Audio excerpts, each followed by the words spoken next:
Good morning students. As you know हमने 12th class का syllabus start किया था क्लास में एंड उसका first and second chapter that is financial statements of companies and third chapter comparative statements हमने already कर लिया था क्लास में। Now we will move to chapter number 4 that is common size statements. जिन students को first chapter clear है उनके लिए ये बहुत ईजी है। अदरवाइज़ इस चैप्टर को स्टार्ट करने से पहले आपको अपना फर्स्ट चैप्टर रिकॉल करना पड़ेगा जिसमें आपने balance sheet and profit and loss account का फॉर्मेट बनाया था। नाउ कंपैरेटिव स्टेटमेंट्स में हमने this is also one of the tools of analysis of financial statements and comparative statements में हमने डिस्कस किया था कि वो स्टेटमेंट हम इसलिए बनाते हैं कि हम एक ईयर के डाटा को प्रीवियस ईयर के साथ कंपेयर कर सकें, अपने रिजल्ट्स को देख सकें कि हम ग्रो कर रहे हैं, हमारा बिजनेस ग्रो कर रहा है या डिक्लाइन हो रहा है। नाउ ये एक ऐसा टूल है कॉमन साइज़, इसके नेम से हमें पता लग रहा है कॉमन। कॉमन मतलब एक बेस। हम यहाँ पर हमेशा कॉमन में क्या डिस्कस करेंगे, कॉमन का मतलब हमेशा क्या आएगा, बेस। अब बेस किसको लेना है वही इस चैप्टर में बहुत इम्पॉर्टेंट है।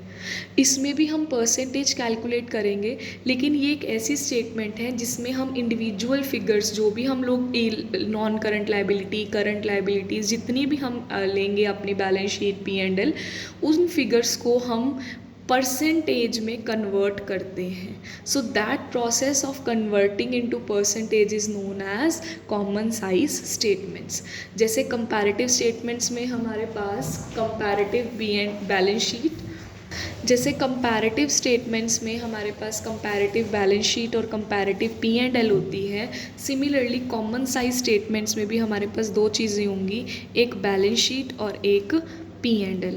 ठीक है, तो अभी हम आज के लेक्चर में बहुत सिंपल सी चीज़ सीखेंगे that is common size balance sheet. Common size balance sheet, इसका जो फॉर्मेट, जो बिल्कुल बेसिक फॉर्मेट है जो हमने कंपैरेटिव में भी किया था, वो ऑलरेडी आपके सामने प्रेजेंट कर रखा है मैंने। हेडिंग लिखेंगे common size balance sheet as at जो भी ईयर होंगे, particular note number, previous year का अमाउंट, करंट ईयर का अमाउंट। अब कंपैरेटिव स्टेटमेंट्स में दो कॉलम्स होते थे, कौन कौन से, एक तो होता था हमारा एब्सोल्यूट चेंज और एक परसेंटेज चेंज। लेकिन कॉमन साइज में ये नहीं होगा। कॉमन साइज में हमने क्या करना है, दोनों कॉलम ही हमारे परसेंटेज के होंगे। अब दोनों परसेंटेज किसकी, एक परसेंटेज प्रीवियस ईयर की और एक परसेंटेज करंट ईयर की, हमने ये करना है इसमें। अब परसेंटेज कैसे कैलकुलेट करनी है वो हमने डिस्कस करना है। बाकी बैलेंस शीट आपको ऑलरेडी पता है, ये हमारा फॉर्मेट रहता है, मैंने शॉर्ट में लिखा है शेयर होल्डर फंड। इसके अंदर जो भी सब हेड्स रहेंगी, non current, current liabilities and assets में दो आएंगे। एक इलस्ट्रेशन देखते हैं, आपके बुक के इलस्ट्रेशन नंबर 2 है, इलस्ट्रेशन नंबर 2 है आपके पास, ये गिवन है। तो सबसे पहले मैं ये ज्यूम करके चलूँगी कि आप इसकी बैलेंस शीट अपने आप प्रिपेयर कर सकते हो, ठीक है, बिकॉज ऑलरेडी वो हमने क्लास में बहुत बार कर लिया है।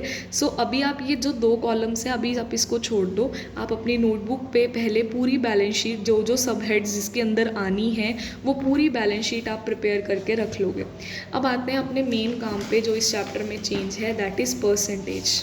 ध्यान से देखना है आपने, ये जो परसेंटेज है ये हम कैसे कैलकुलेट करते हैं। मैं एक अमाउंट लिख देती हूँ, आपके पास आपकी बुक में शेयर होल्डर फंड में एक शेयर कैपिटल हमें गिवन है। शेयर कैपिटल का अमाउंट प्रीवियस ईयर का गिवन है 2,40,000 और करंट ईयर का गिवन है 3 लाख। ठीक है, सीधा मैं अभी पहले टोटल लिख देती हूँ, बाकी चीज़ें जो भी हैं वो आप अपने आप कर लेंगे। ठीक है, मैं यहाँ पर टोटल लिख देती हूँ। टोटल हमारा, क्योंकि हमारा टोटल का ही यूज़ है, एक है 5 लाख और इधर है 6 लाख। ठीक है, सिमिलरली नॉन करंट एसेट्स जो भी हैं, करंट एसेट्स जो भी हैं वो लिख देंगे और आप अपने इसका टोटल लिखेंगे 5 लाख और इसका टोटल 6 लाख। दोनों साइड्स का टोटल सेम ही आएगा, लायबिलिटीज़ और एसेट्स का। अब हमें जितनी भी हमारी इंडिविजुअल फिगर्स हैं इसे हमें परसेंटेज में कन्वर्ट करना है। कैसे करेंगे, आपके पास सबसे पहले प्रीवियस ईयर को ध्यान में रखते हैं, करंट ईयर को छोड़ दो। प्रीवियस ईयर में हमारे पास क्या है, 2,40,000 अमाउंट है। अभी मैंने आपको बताया था कि कॉमन साइज़ में हम हमेशा क्या लेते हैं, बेस। अब आपने अपने पास ये ध्यान रखना है कि बैलेंस शीट बनाते हुए बैलेंस शीट बनाते हुए ये अपने पास नोट कर लेंगे, जो बेस लेना है, जो बेस आइटम लेनी है, वो आपने लेनी होती है टोटल को, टोटल ऑफ एसेट और लाइबिलिटी, दोनों का टोटल सेम ही है। तो बैलेंस शीट बनाते हुए आपने बेस आइटम टोटल को लेनी है, यही ध्यान रखना है आपने।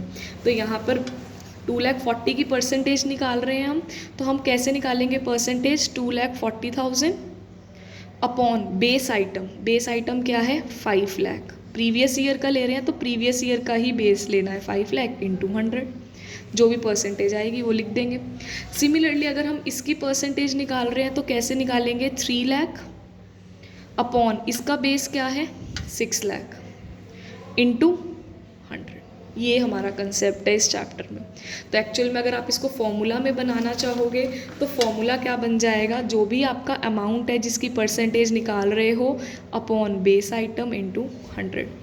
सिमिलरली आप सबका परसेंटेज निकाल सकते हो। जैसे कि हम इसकी देखें तो 65,000 अपॉन 5 लाख इंटू 100 13 आ जाएगा, दिस अपॉन दिस इंटू 100 22 आ जाएगा, एंड सो।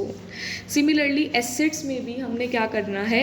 एसेट्स में भी हमने 2,30,000 फिक्स्ड एसेट्स हैं अपॉन 5 लाख इंटू 100, परसेंटेज आ जाएगी 46। ठीक है, अब हम एसेट्स का भी एक करके देख लेते हैं। एसेट्स का मैं ले लेती हूँ, फिक्स्ड एसेट्स हमारे पास हैं, नॉन करंट एसेट्स में फिक्स्ड एसेट्स हमारे पास हैं 2,30,000 कर प्रीवियस ईयर के और 2,90,000 करंट ईयर के।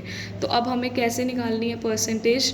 2,30,000 upon 5 lakh into 100, 2,30,000 upon 5 lakh into 100। ये आपने यहाँ पे करके नहीं दिखानी, ये नोट्स में दिखानी है। ठीक है, इसको करोगे तो यू विल गेट 46 आंसर। और सिमिलरली करंट ईयर की 2,90,000 अपॉन 6 लाख इंटू 100। ऐसे ही आपने सारी आइटम्स की परसेंटेज निकालनी है, ये आएगी 48.3। वन थिंग मोर, जब आप बेस आइटम लोगे तो उसकी जो परसेंटेज है वो हमेशा 100 होगी। बेस आइटम की परसेंटेज हमेशा 100 होगी। ठीक है, वैसे भी ये तो कॉमन सी बात है। अगर आप इसकी परसेंटेज निकाल रहे हो तो कैसे निकालोगे?